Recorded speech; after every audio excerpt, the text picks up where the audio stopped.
Get out of that. Yeah.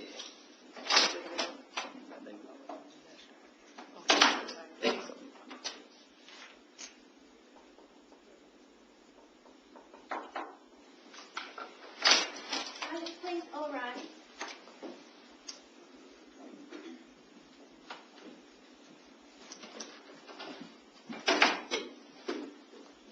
Good morning. Please sit down.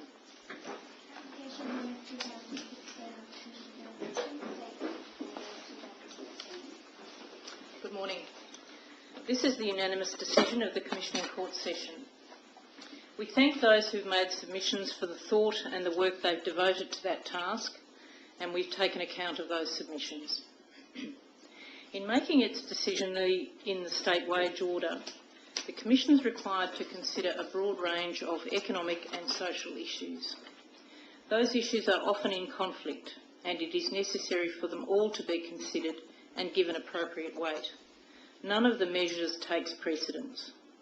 They include issues of fairness in respect of the system of wages and conditions, meeting the needs of the low paid, providing fair wage standards in the context of living standards generally prevailing in the community.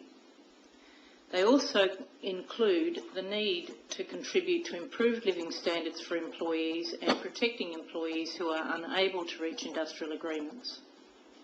There is a requirement to encourage ongoing skills development and to provide equal remuneration for men and women for work of equal or comparable value. These matters are to be considered along with the state of the WA economy and the likely effect of the decision on the economy itself, including on the level of employment, inflation and productivity. Consideration is also to be given to the national economy where relevant and to the capacity of employers as a whole to bear increased labour costs. We've considered all of these matters and taken account of the decision of the Fair Work Commission in its annual wage review 2015-16. The WA economy is contracting as reflected in a number of measures including state final demand. Unemployment is rising, job vacancies are significantly down. At the same time, the cost of living as measured by the Perth CPI is down. Wages growth is at historically low levels. Where only a few years ago the WA economy led the nation, it no longer does so. Business profitability overall has decreased. Business and consumer confidence is relatively low. In the current climate, the needs of the low paid are best served by awarding an increase that will maintain and improve their living standards and retain their income by keeping them in employment and not subject to reduced hours. The same applies to those who are unable to reach an industrial agreement. The minimum wage has been higher than the national minimum wage for some years, due mostly to the WA economy being in a better position to manage those increases than the national economy. That state of affairs no longer applies.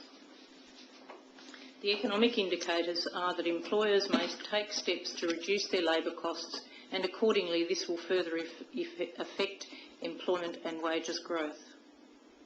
We conclude that an increase of $13 per week for the state minimum wage and for award rates is appropriate. This will bring the state minimum wage to $692.90. It provides a modest increase above the cost of living as measured by the Perth CPI. This increase is less than the increase granted by the Fair Work Commission's annual wage review, taking account of the different economic conditions currently applying. It has the effect of reducing the gap between the national and state minimum wage rates by a small amount, from the WA minimum wage being $23 per week higher to being $20.20. A reduction in that difference of nearly $5 over 2 years. We note that a flat increase will have a slight impact on the compression of relativities.